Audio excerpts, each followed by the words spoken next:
Involved with the adult industry when I was in college in Santa Barbara. I began dancing, and from that point forward, a couple producers came in and they said that I was beautiful and that I would be great in romance movies. So I went to LA the next day and I shot my very first scene, and I felt so loved that day because I was put in hair and makeup, I was told I was beautiful, I was going to be a star, and they sent my pictures over to an adult agency who I was with for about 2 years, and the rest is pretty much history, I guess you could say. How quickly did you go from that first time kind of not knowing anything into, I mean, you said how many years in the industry? 7 years. 7 years. And in that time, how many movies did you make? Hundreds. I did take a year break, but hundreds. I mean, when I was 18, I mean, they would dress me up like a teenager, like a little girl, and they made sometimes 2-3 scenes a day. You know, I was working, I remember working like 60-some days in a row one time. And you talked a little bit before about what kind of toll that took on you, like, you know, what it took to actually get through doing scenes, or where that left you, maybe? Yeah, sure. I mean, not only does it leave you feeling drained, but I had to start finding ways to be able to do the scenes because I was so robotic. I was like a rubber Barbie doll. Like, I had no emotions. I was plastic. Like, you know, I would get undressed from the outfit I would wear to put on this cute lingerie just to get undressed to do a scene, and it led to, I felt so hopeless and so empty inside that I turned to drugs to numb my pain, to get me through. I was no longer Britney. I became Jenna Presley. I became like this, I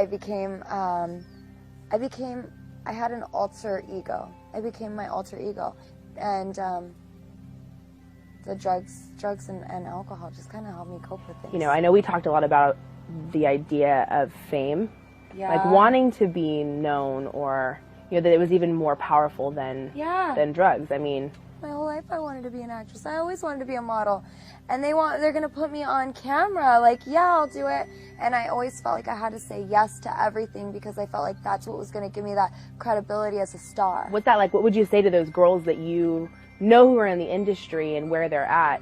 You know, what do you say to that girl that wants to be famous and thinks that porn is the way to do it? Wanting to be famous my whole life, I guess, just was resorted into wanting to be loved. And I guess I would just tell them that sharing that side of yourself and becoming so empty and feeling so helpless, like nobody, like there's just no hope. You dig such a hole where you're just in this pit of self-pity.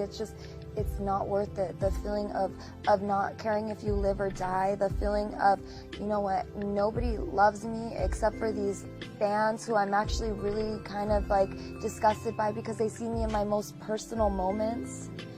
It's not worth it. It's not worth it. I would give it all back. I mean, I'm glad that I am where I am today, but it wasn't worth it. All those like lonely nights by myself, like cutting on my wrist and just feeling like, what's gonna happen tomorrow? And I don't really care if tomorrow comes anyways. Wanting to die, trying to kill myself, spending all my paycheck on drugs, feeling like, oh, well, I made so much money. I just made $1,500. It's all going to drugs. Woo! Like, where's the accomplishment? Yeah. It's not worth it. And I believe that as women, we are worth it. And we are worth love. And we are worth real love. And you're not going to get that love from the industry.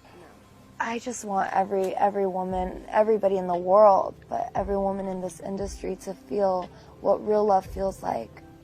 Because if they're anything like me, we don't know what real love is, and we're searching for it. Just thinking about you there in the shows, and I mean, you were always so sweet. You're just generally a sweet person, but seeing how there's this demeanor of you now, there's a peace upon you, you know? It's amazing to watch. Thank you.